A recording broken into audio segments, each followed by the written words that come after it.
तळसंदे येथील शाळेतील विद्यार्थ्यांवर मारहाण झाल्यानंतर जिल्हा परिषदेचे मुख्य कार्यकारी अधिकारी कार्तिकेन एस यांनी तपासणीचे आदेश दिलेत। बाराही तालुक्यामध्ये गट शिक्षणाधिकाऱ्यांनी अकॅडमी व वसतिगृहाची सीसीटीव्ही सह चौकशी करावी, तसेच वसतिगृहाची मान्यता रद्द करण्याचा प्रस्ताव पाठवण्यात आलाय। कोल्हापूर येथील मुंबई उच्च न्यायालयाच्या सर्किट बेंचकडून डॉक्टर वीरेंद्र तावडे, अमोल काळे आणि शरद कळसकर या तिघांना जामीन मंजूर करण्यात आलाय। याआधी 9 जणांना जामीन मिळाला होता, त्यामुळे आता पानसरे हत्या प्रकरणातील सर्व 12 आरोपींना जामीन मंजूर झालाय। दिवाळीच्या तोंडावर कोल्हापूर शहराला हादरवणारी दुर्घटना घडल्या।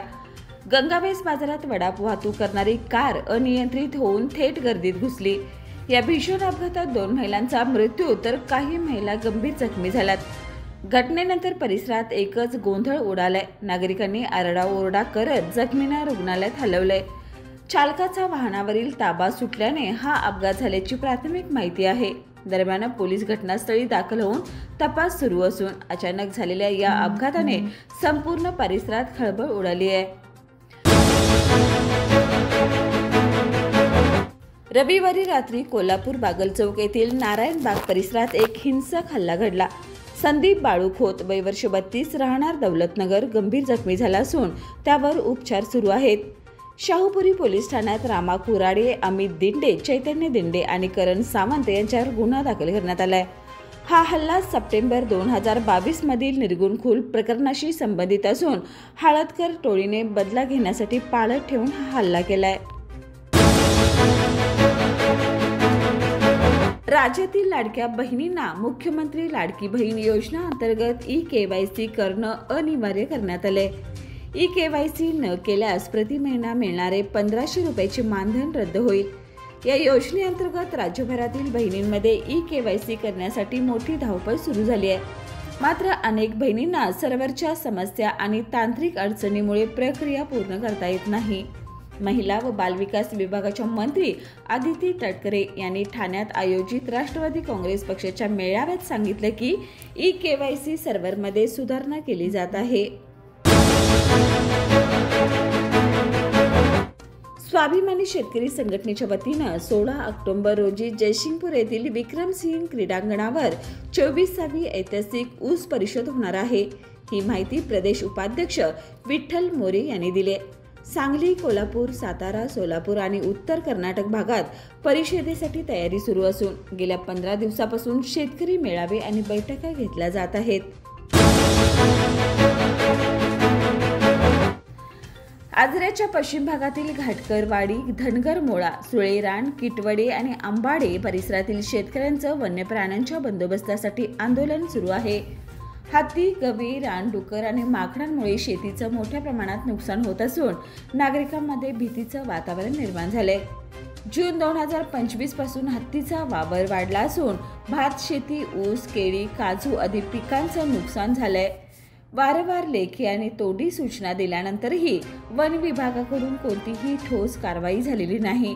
यामुळे ग्रामस्थांनी रस्त्यावर उतरून आंदोलनाचा मार्ग अवलंबलाय।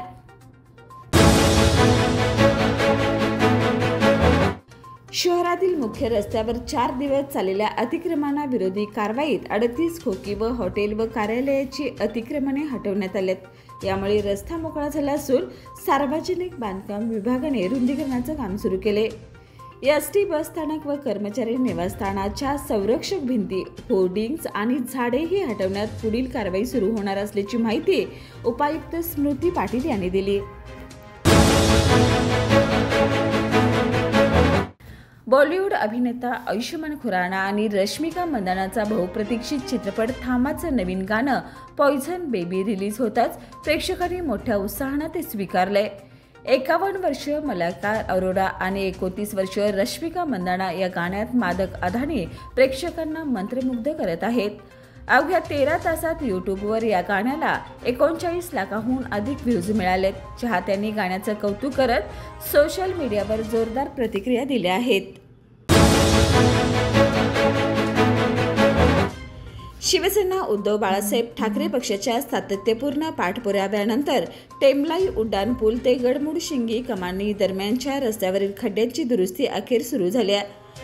गणेश चतुर्थीपूर्वी शिवसेनेने सार्वजनिक बांधकाम उपविभाग कोल्हापूर यांना निवेदन देऊन या रस्त्यावरील गंभीर स्थितीबाबत सूचना केली होती. सुरुवातीला तात्पुरती दुरुस्ती करण्यात आली, मात्र काही दिवसात रस्ता पुन्हा उखडल्याने नागरिकांचे हाल सुरू झालेत. सोमवारी दिनांक 13 ऑक्टोबर रोजी रस्त्यावरील खड्ड्या भरण्याचं काम सुरू केलं असून यामुळे शिवसेनेने या तात्काळ कारवाईचं स्वागत केलंय. बाळ, फ्रीजमधून श्रीखंड काढ ना. आम्ही पूर्वी घरीच बनवायचो श्रीखंड. त्याची चवच वेगळी होती. आता काय सगळं रेडीमेड. आजी, हे श्रीखंड खाऊन बघ. आज तुझ्या आईनं घरीच बनवलं की काय? हे आहे गोकुळचं श्रीखंड. अगदी जिभेवर रेंगाळणार. जिभेवरच नाही तर मनावरही रेंगाळणार. गोकुळ श्रीखंड, मनावर रेंगाळणार.